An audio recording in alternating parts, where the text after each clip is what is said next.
तो back to back aggressive buying के बाद कल हमने डे लो के आसपास क्रॉस करा था और आज उसी का फॉलो थ्रू मोमेंटम अपन को देखने को मिला। तो क्या यहाँ पे एक दोबारा ये सेल ऑन राइज वाला लेवल था जहाँ से अपन सेलिंग कर सकते हैं, या फिर 2-3 कैंडल का बफर समझ के, 2-3 कैंडल का कंसोलिडेशन समझ के, थोड़ा सा डिप समझ कर यहाँ से फिर बाइंग की अपॉर्चुनिटी रहेगी? क्या क्या चीज़ें अपन ने कल शेयर करी थी उसके बारे में थोड़ा सा डिस्कशन करूंगा। टेलीग्राम पे मैंने क्या शेयर करा था, मेरी पर्सनल ट्रेड क्या थी जो आज मैंने बुकआउट करा, जो कल ट्रेड था वो आज मैंने बुकआउट करा ऑलमोस्ट कॉस्ट टू कॉस्ट उस पर। तो सब कुछ डिटेल में शेयर करूंगा, क्या अपना गेम प्लान रहेगा आगे के लिए, मैं किस तरह से प्ले करना है। और बेसिकली इंट्राडे में काफ़ी अच्छी अपॉर्चुनिटी आ रही है कल निफ्टी की एक्सपायरी में, तो क्या इंट्राडे में आपको अपॉर्चुनिटी मिल सकती है। मेरा पर्सनल गेम प्लान क्या रहेगा सब कुछ डिटेल में शेयर करूंगा। गिव अवे जो मैंने एक नई सीरीज चालू करी है 30 डेज ट्रेडिंग चैलेंज, तो उसके बारे में भी थोड़ा सा डिस्कशन करेंगे। लेकिन उससे पहले अभी तक आपने चैनल को सब्सक्राइब नहीं करा है, सब्सक्राइब करके रख लेना। ऑल वाला बटन दबा लो जिससे जो भी नोटिफिकेशन हो आपको टाइम टू टाइम मिल जाए और सारी वीडियोस के लिए आप नोटिफाइड रहो। वीडियो को लाइक ज़रूर करा करो क्योंकि काफ़ी इंपॉर्टेंट रहता है हर एक कंटेंट क्रिएटर के लिए। बार बार मैं नहीं बोलता हूँ लेकिन एक बार आपको रिमाइंड करा रहा हूँ कि वीडियो को ज़रूर लाइक करा करो, काफ़ी इंपॉर्टेंट रहता है आपका लाइक, आपका सब्सक्रिप्शन, आपका शेयर। बिना किसी टाइम वेस्ट के अपनी तगड़ी सी वीडियो को स्टार्ट करते हैं।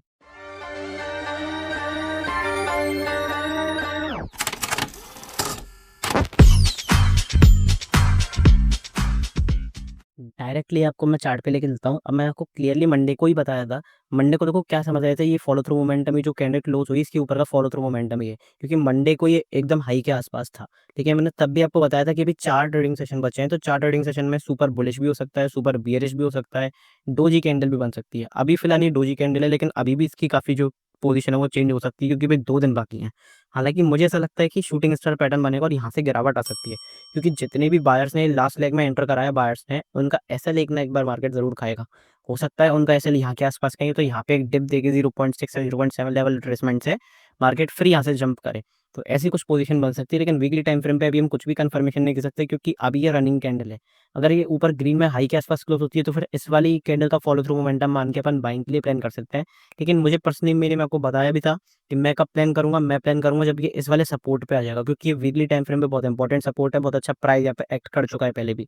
रेजिस्टेंस, सपोर्ट, सपोर्ट, सपोर्ट, इतने टाइम रेजिस्टेंस, फिर रेजिस्टेंस, इसीलिए तब ना लास्ट वीक अब इसका जो ब्रेकआउट करा वो गैप के साथ करा। तो गैप के साथ ब्रेकआउट मुझे पहले ही मैंने बताया था कि ऐसे सक्सेसफुल नहीं होते ब्रेकआउट जो गैप के संग होते हैं। तो यहाँ पे एक बार रिटेस्ट करे, पॉजिटिव प्राइस एक्शन बनाए, तब कुछ यहाँ पे अच्छा खासा मोमेंटम यहाँ पे बाइंग के लिए आएगा, नहीं तो उससे पहले मैं बाइंग के लिए नहीं सोच सकता अभी। ठीक है, वो चीज़ आपको यहाँ पे जरूर याद रखनी है वीकली टाइम फ्रेम पे। और एक चीज़ इंटरेस्टिंग मैं आपको ये भी बताना चाह रहा था, मैंने कल भी दिखाया था, डेली दिखा रहा हूँ। अगर फिबोनाची रिट्रेसमेंट एरिया लगा के देखोगे तो आपको क्या दिखेगा, ये आपको 2 लेवल थे जो आपने, मैंने आपको बताए थे जिस पे आप सेल ऑन राइज यूज कर सकते थे पोजिशनली, 22,982 और ये वाला 23,600, 600, 650। तो ये 2 लेवल थे कि यहाँ पे नेगेटिव टाइम फ्रेम पे कैंडल देखें, नेगेटिव प्राइस एक्शन देखें। डेफिनेटली अपन को नेगेटिव प्राइस एक्शन देखने को मिला, ऊपर की तरफ विक है, रेड कैंडल क्लोजिंग पे आने वाली है। तो ये काफ़ी नेगेटिव प्राइस एक्शन है, काफ़ी इंपॉर्टेंट प्राइस एक्शन है। तो यहाँ पे नेगेटिव प्राइस एक्शन दिखा के हो सकता है कि अगर इसका फॉलो थ्रू मोमेंटम मिले अगले वीक भी, तो यहाँ पे फिर अच्छी खासी एक सेलिंग देखने को मिल जाए। तो ये चीज़ आपको ज़रूर ध्यान रखनी है। ओके, डेली टाइम फ्रेम पे देखते हैं कि डेली टाइम फ्रेम पे क्या है। सिंपल सा प्राइस एक्शन है डेली टाइम फ्रेम पे, जो अपना पिछला वाला हाई था, मैंने आपको बताया था कि अपना ट्रेंड कितना भी पॉजिटिव हो इंट्राडे के लेवल पे और सब लेवल पे, लेकिन डेली टाइम फ्रेम पे जब ट्रेंड कब चेंज होगा, जब इस वाले हाई के ऊपर क्लोजिंग आएगी। इस वाले हाई के ऊपर अपन थोड़ा सा निकले, यहाँ पे सारे बायर्स ट्रैप हुए, लेकिन इंट्राडे लेवल पे जो बायर्स ट्रैप हुए उनका एसएल अब कहाँ पे होगा, एडिशनली अगर आप देखोगे तो उनका एसएल यहाँ कहीं होगा। तो हो सकता है कि यहाँ पे मार्केट आए और नीचे की तरफ और एक बॉटम बने, इसका लो भी क्रॉस कर सकते हैं डेफिनेटली। लेकिन ये कि आपको पहले ऑब्जर्वेशन अच्छी रखनी पड़ेगी। मैं ये नहीं कह रहा हूँ कि बन ही जाएगा और ये भी नहीं कह रहा हूँ कि यहाँ से ऊपर की तरफ मार्केट निकलते ही चला जाएगा। आपको सबसे पहले प्राइस ऑब्जर्व करना पड़ेगा, तब आपको पता चलेगा कि क्या करना है और क्या नहीं। ठीक है, अब देखो यहाँ पे कल अपने को डे लो के आसपास क्लोजिंग मिली, आज इसका फॉलो थ्रू मोमेंटम मिला। तो हो सकता है कि यहाँ पे फॉलो थ्रू मोमेंटम मिले, अच्छी खासी गिरावट आ जाए। हो सकता है थोड़ी बाइंग के बाद गिरावट है, लेकिन यहाँ पे थोड़ा सा सेलिंग का बायस जो है वो डेफिनेटली यहाँ पे डेली टाइम फ्रेम पे तो बना हुआ है। तो वो चीज़ आपको एक ध्यान में रखनी पड़ेगी। और यहाँ पे डबल टॉप का फॉर्मेशन भी बन रहा है, जैसे कि मैंने आपको बताया भी था, डबल टॉप का फॉर्मेशन भी यहाँ पे बन रहा है। एक चीज़ और बताना चाहता हूँ कि यहाँ पे जो ब्रेकआउट हुआ था ये भी अपना गैप के संग हुआ था इस वाली कैंडल में, तो हो सकता है कि इसको रीटेस्ट करके 0.5 या 0.6 लेवल रिट्रेसमेंट से फिर यहाँ पे एक अच्छा खासा एक जो पॉजिटिव बाइंग का मोमेंटम है, फ्रेश बाइंग है, वो यहाँ पे लौट गया है। तो उस चीज़ को आपको समझना पड़ेगा। तो आपको सेटअप्स को ट्रेड करना आना चाहिए, आपको ये लाइव मार्केट में चीज़ें ट्रैक करना रहती है कि किस तरीके से ट्रेड करते हैं। ठीक है, ये काफ़ी सारी चीज़ें इंपॉर्टेंट रहती हैं। तो ये सारी चीज़ें तो सिंपल सीधी हो गई। अब बढ़ते हैं इंट्राडे के लिए क्या कर सकते हैं अपॉर्चुनिटी से, किस तरीके से फाइंड आउट कर सकते हो अलग अलग पोजीशंस, अलग अलग ट्रेड्स। तो उससे सबसे पहले हम बढ़ते हैं इंट्राडे के लिए। बाइंग की एक पोजीशन आपको बताता हूँ कि बाइंग की पोजीशन कहाँ होगी, 23,586। 23,586 के अगर ऊपर अपन क्लोजिंग कर देते हैं पॉजिटिव कैंडल की 15 मिनट टाइम फ्रेम पे, एक बार हाई क्रॉस होने तो क्लियर कट अपने को बाइंग देखने को मिलेगी, अच्छा मोमेंटम देखने को मिलेगा बाइंग की तरफ। ऐसा मैं क्यों कह रहा हूँ? यहाँ पे देखो सपोर्ट लिया, यहाँ पे सपोर्ट लिया, इसको तोड़ा तो शार्प सेलिंग का मूव इंट्राडे में, जो कि मैंने आपको आज बताया भी था, ठीक है। तो ये काफ़ी इंपॉर्टेंट लेवल एक हो सकता है, अगर इसके ऊपर निकलते हैं क्लियर कट अपने को बाइंग देखने को मिलेगी, अगर इसके ऊपर सस्टेन करते हैं तो ये काफ़ी इंपॉर्टेंट लेवल है जो आपके लिए हो सकता है। दूसरी बाइंग की अपॉर्चुनिटी अगर आप बताना चाहूँ कि दूसरी बाइंग की अपॉर्चुनिटी कहाँ पे होगी, ये वाली। एक सेकंड रुकना, मैं ऐसे सिब्रेक रिट्रेसमेंट एरिया लगाऊंगा स्विंग लो से। हालांकि अपना स्विंग लो बॉटम से भी हो सकता है, लेकिन यहाँ पे इंट्राडे के लिए भी स्विंग लो यही अच्छा रहेगा। देखो ये अपना लेवल कौन सा है, Fibonacci retracement area. Last level of retracement अपना बचा है 23,404, ऑलमोस्ट 23,400। इस लेवल पे अगर पॉजिटिव प्राइस एक्शन दिखता है, क्लियर कट अपने को अच्छी खासी बाइंग देखने को मिल सकती है। वैसा मैं क्यों कह रहा हूँ, उसके पीछे के लॉजिक है। एक तो फिबोनाची रिट्रेसमेंट एरिया भी, दूसरा ये कि मैंने टेलीग्राम पे भी आपको बताया था कि यहाँ पे जो थोड़ा सा गैप पेंडिंग रहेगा, इसको गैप को फिल करके यहाँ पे ऑटोमेटिकली सपोर्ट लेके फिर ऊपर जा सकता है, वो एक चांसेस बन सकते हैं। तीसरा ये कि यहाँ पे एक सपोर्ट रीजन भी है, अगर आप देखोगे तो ये सपोर्ट रीजन भी है, तो इसके ऊपर भी यहाँ पे आपको बाइंग देखने को मिल सकती है। तो यहाँ पे सबसे पहले अगर इस लेवल पे मार्केट आता है कल, तो सबसे पहले क्या करना है, ऑब्जर्व करना है, क्योंकि एग्जैक्टली अपना सेलिंग का एरिया भी है। तो यहाँ पे सबसे पहले आपको क्या करना है, ऑब्जर्व करना है। अगर यहाँ पे पॉजिटिव प्राइस एक्शन बनता है, ग्रीन कैंडल बनती है, हाई क्रॉस होता है, बाइंग करेंगे। अगर ये टूटता है 15 मिनट टाइम फ्रेम पे, लो क्रॉस होता है, तो सिंपल से यहाँ पे फिर सेलिंग की अपॉर्चुनिटी फाइंड आउट कर सकते हैं। काफी अच्छा स्पेस है इसके नीचे और अच्छी खासी आपको सेलिंग देखने को मिल सकती है। लेकिन जस्ट एज अ डिप आपको भी डिप का यूज करके चलना है। बड़े टाइम फ्रेम पे मतलब बड़े उस पर अगर आप फिबोनाची रिट्रेसमेंट लगा के देखोगे तो यहाँ कहीं के आसपास आपको डिप मिलेंगे और वहां से बाइंग आ सकती है। तो सेलिंग में आपको क्या करके चलना है, छोटे छोटे स्कैल्प ट्रेड पकड़ के चलना है। 70 पॉइंट्स का 80 पॉइंट्स का ट्रेड ले लिया, फिर बुकआउट कर लिया, फिर एक प्राइस एक्शन मतलब फिर 80 पॉइंट्स का बुकआउट कर लिया। उस तरीके से ट्रेड लेना सेलिंग में, क्योंकि सेलिंग में आप पूरे दिन बैठ के नहीं रह सकते, क्योंकि रिवर्सल इतनी तेजी से आते हैं कि आपको एग्जिट भी क्विक एंट्री और क्विक एग्जिट करना पड़ेगा। उस चीज़ पे आपको यहाँ पे ध्यान रखना है। ओके, तो इंट्राडे के लिए ये सारी चीज़ें हो गई। अब ये सारी चीज़ें क्या है, pre market analysis. Live market में मैंने आपको टेलीग्राम पे सारी चीज़ें नोटिफाई करी कि किस तरह से सपोर्ट है, क्या अपना एक स्टॉक भी बताया था किस तरीके से बस अपनी ट्रेड बना सकते हो इन्वेस्टमेंट के लिए, क्योंकि आर्टिफिशियल इंटेलिजेंस जिस तरह से ग्रो कर रही है वो उसमें इन्वॉल्व रहता है उस टेक्नोलॉजी में। तो काफ़ी इंपॉर्टेंट चीज़ें बताई थी, कब रिट्रेस कर सकता है, कब क्या हो सकता है, सब कुछ आपको पता चलेगा।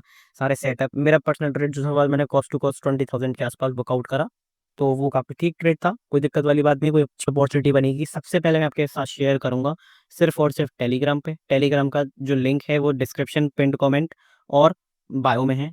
मेरा टेलीग्राम जो चैनल है वो प्राइवेट है, तो सिर्फ और सिर्फ लिंक से ही ज्वाइन करना, कहीं और से ज्वाइन मत करना, क्योंकि पब्लिक चैनल आपको मिल सकते हैं लेकिन प्राइवेट चैनल आपको लिंक से ही ज्वाइन करना होता है। फेक चैनल ज्वाइन मत कर लेना, सिर्फ और सिर्फ लिंक से ही ज्वाइन करना, वहाँ पे जाके आप ज्वाइन कर सकते हो। मेरी पर्सनल पोजीशन, मेरे पर्सनल ट्रेड्स, सारे सेटअप, सारी न्यूज़, सब कुछ आपको टेलीग्राम चैनल पे मिलेगा। एजुकेशन पर्पस से लो, काफ़ी अच्छी खासी जो सेटअप्स रहते हैं वो मैं शेयर करता हूँ, तो उसको आप डेफिनेटली वहाँ पे लुकआउट कर सकते हो, ठीक है। और सबसे बढ़िया ये रहेगा कि चैनल के डिस्क्रिप्शन में चले जाना, बायो में चले जाना, सारी लिंक्स आपको मिल जाएंगी। Telegram crash course, one on one live session, personally contact करने के, इंस्टाग्राम पर करके सब कुछ आप कर सकते हो। अब एक चीज़ और बताना चाहूँगा, कल मैंने गिव अवे का अनाउंसमेंट भी करा था, यहाँ पे शॉर्ट वीडियो डाली थी, एक रिस्पॉन्स अच्छा नहीं आया, ज़रूर जाकर देखो। यहाँ पे मैं 30 डे चैलेंज ये चालू करा है, जिसमें 50% कैपिटल का मैं गिव अवे करूँगा, जो भी अपना प्रॉफिट होगा तो उसको आप ज़रूर यहाँ पे जीत सकते हो। अच्छी खासी आपकी फ्री गिव अवे आप जीत सकते हो। वीडियो में मैंने इस वाली शॉर्ट वीडियो में बताया कि किस तरीके से पार्टिसिपेट कर सकते हो, उसे जाके देखो। आज अपना डे 2 था, उसका भी मैं आपको दिखा देता हूँ। आज मैंने थोड़ा कमोडिटी में ट्रेड करना पसंद करा है, तो उस कमोडिटी ट्रेडिंग में अभी मेरा ठीक-ठाक प्रॉफिट चल रहा है 171 का। एग्ज़ैक्टली 171 का नहीं, अगर ओवरऑल आपको दिखाता हूँ, तो कितने का प्रॉफिट चल रहा है, 1 सेकंड रुकना, 554 का। जब भी बुकआउट करूँगा आपको मैं नोटिफ़ाई कर दूँगा, टेलीग्राम पे सब कुछ पता रहता है, तो टेलीग्राम ज़रूर जॉइन करो, डिस्क्रिप्शन में लिंक है टेलीग्राम का, ठीक है? और क्रैश कोर्स में भी जॉइन कर सकते हो, अगर सच में कुछ लर्न करना चाहते हो।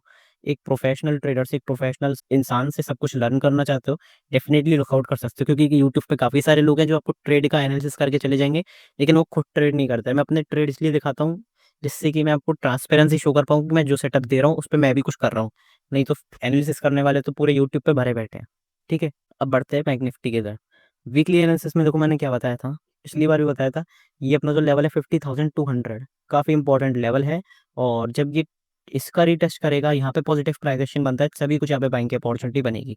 क्योंकि गैप अप के संग मतलब बिना रीटेस्ट करे अगर यहाँ पे फॉलो थ्रू मोमेंटम दे रहा है और इस तरह कैंडल बना रहा है, तो डेफिनिटली यहाँ पे सेलिंग प्रेशर ऊपर से है, और अगर ये रीटेस्ट नहीं करता है तो यहाँ पे सेलिंग बहुत तेज़ी से आएगी।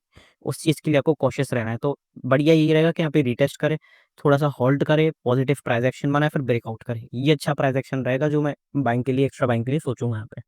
तो ये वीकली टाइम फ्रेम पे था अभी। अभी कुछ भी कैंडल बन सकती है क्योंकि अभी वीकली क्लोजिंग में काफ़ी टाइम है।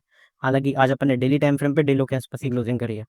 डेली टाइम फ्रेम पे क्या है, डब्ल्यू पैटर्न का जो नेक लाइन है उसकी देखो उसने गैप अप, किसने भी क्या करा, गैप के साथ-साथ ब्रेकआउट करा है। तो जब 50,600 का यहाँ पे ये रीटेस्ट करेगा, तब यहाँ पे कोई पॉजिटिव प्राइस एक्शन बनता है, अच्छी बाइंग की अपॉर्चुनिटी बनेगी, तब पोजिशनली कोई मैं ट्रेड प्रेफर करूँगा, शेयर करूँगा आपके संग सिर्फ और सिर्फ टेलीग्राम चैनल पे, तो वहाँ पे ज़रूर जुड़ना। इंट्राडे लेवल पे देख लेते हैं क्योंकि इंट्राडे लेवल पे अच्छी खासी अपॉर्चुनिटीज़ मिलती हैं। पहले देखते हैं बाइंग की अपॉर्चुनिटी। बाइंग की अपॉर्चुनिटी कहाँ पे है? 51,430, 51,430 के ऊपर अगर निकलते हैं, पॉजिटिव क्लोजिंग करते हैं 15 मिनट टाइम फ्रेम पे, हाई क्रॉस होने से बिंदास बाइंग मिलेगी। ऐसा मैं क्यों कह रहा हूँ? क्योंकि यहाँ पे प्राइस एक्शन बहुत अच्छा खासा हुआ है। सपोर्ट, लगातार सपोर्ट, एक बार टूटा तो तेजी से टूटा, फिर यहाँ पे होल्ड करा है, तो हो सकता है इसका ब्रेकआउट करके यहाँ पे इसके ऊपर का क्लोजिंग भी दे दे। और ऐसा भी हो सकता है कि इसके नीचे आके गैप फिल करे, क्योंकि यहाँ पे गैप पेंडिंग है। जैसे निफ्टी में गैप पेंडिंग है, ऐसे यहाँ पे भी गैप पेंडिंग है, तो इस चीज़ को आपको देख के रखना है। कल मूव अभी शेयर करूँगा मेरा गेम प्लान क्या है, तो अभी उसके बारे में देख लेते हैं। लेकिन देखो अभी मेन चीज़ क्या है कि अपन को प्रिपेयर रह के चलना है हर एक सिनेरियो के लिए, वो सबसे ज़्यादा इंपॉर्टेंट है मेरे लिए। ओके, अब बढ़ते हैं कि बाइंग की दूसरी अपॉर्चुनिटी कहाँ पर है। बाइंग की दूसरी अपॉर्चुनिटी अपनी सेल ऑन राइज लेवल्स पे ही रहेगी। सेल ऑन राइज के लेवल्स कौन से हैं? देखो जहाँ पे 0.7 लेवल ऑफ रिट्रेसमेंट था, यहाँ पे भी 0.7 लेवल ऑफ रिट्रेसमेंट है, 50,659 इस एरिया के आसपास, या फिर दूसरा लेवल एक और बचा है तो 50,961। इन दो एरियाज के आसपास अगर पॉजिटिव प्राइस एक्शन मिलता है, क्लियर कट अपने को हाई के ऊपर बाइंग देखने को मिल सकती है। तो यहाँ पे ऑब्जर्व अच्छी तरीके से करना, क्योंकि यहाँ पे होल्ड भी कर चुका है। पर्सनली अगर मैं बताऊँ तो मुझे लग रहा है कि गैप फिल करने 0.7 रिट्रेसमेंट लेवल तक आ सकता है। सेम निफ्टी भी आ सकता है 0.7 रिट्रेसमेंट तक। तो वहाँ से क्या हो जाएगा, वहाँ से इन दोनों में सिंक भी हो जाएगा, और काफ़ी अच्छी यहाँ पे एक सिंक जो रहता है ना कि निफ्टी और बैंक निफ्टी सिंक करके चलते हैं, तो वो चीज़ हो सकती है यहाँ पे। तो यहाँ पे एक बाइंग की अपॉर्चुनिटी बनेगी। सेलिंग की अपॉर्चुनिटी अपनी कहाँ पे बनेगी? सेलिंग की अपॉर्चुनिटी अपनी बनेगी इस वाले लेवल पे, सेम 0.7 लेवल ऑफ रिट्रेसमेंट से थोड़ा सा नीचे, 50,525, 50,525। एक सेकंड रुकना, मैंने गलत लिख दिया, 50,525। इससे नीचे निकलते हैं, क्लियर कट अगर नेगेटिव कैंडल की क्लोजिंग होती है 15 मिनट टाइम फ्रेम पे, बिंदास होकर उस कैंडल के नीचे सेल कर सकते हैं और अच्छी खासी एक आपको ट्रेड मिल सकता है और क्विक ट्रेड मिल सकता है एक, क्योंकि इसके ऊपर बहुत अच्छा खासा रेजिस्टेंस है, बड़ा एरिया रेजिस्टेंस का है, कंसोलिडेशन अच्छा है। एक बार इसके ऊपर ये ब्रेकआउट करा, सस्टेन करे, तो क्लियर कट आपको फिर बाइंग ही देखने को मिली। इसके नीचे दोबारा निकलता है तो क्लियर कट सेलिंग भी देखने को मिल सकती है। उस चीज़ के लिए आपको प्रिपेयर रहना है। तो अपने सारे केसेस डिस्कस हो गए, सब कुछ अपना डिस्कस हो गया। अगर ये वीडियो अच्छी लगी है तो फटाफट से लाइक वाला बटन दबा दो, और अभी नहीं दबाया, और मैं तो कहता हूँ हर बार वीडियो के शुरू में ही दबा दिया करो, और एक अच्छा सा कमेंट करो, और गिवन वैली जो वीडियो है शॉर्ट वीडियो से जाकर देखो। आज का वीडियो मैं ज़रूर डाल दूंगा, ठीक है? तो मिलते हैं कल के लिए, तब तक के लिए goodbye, thank you very much.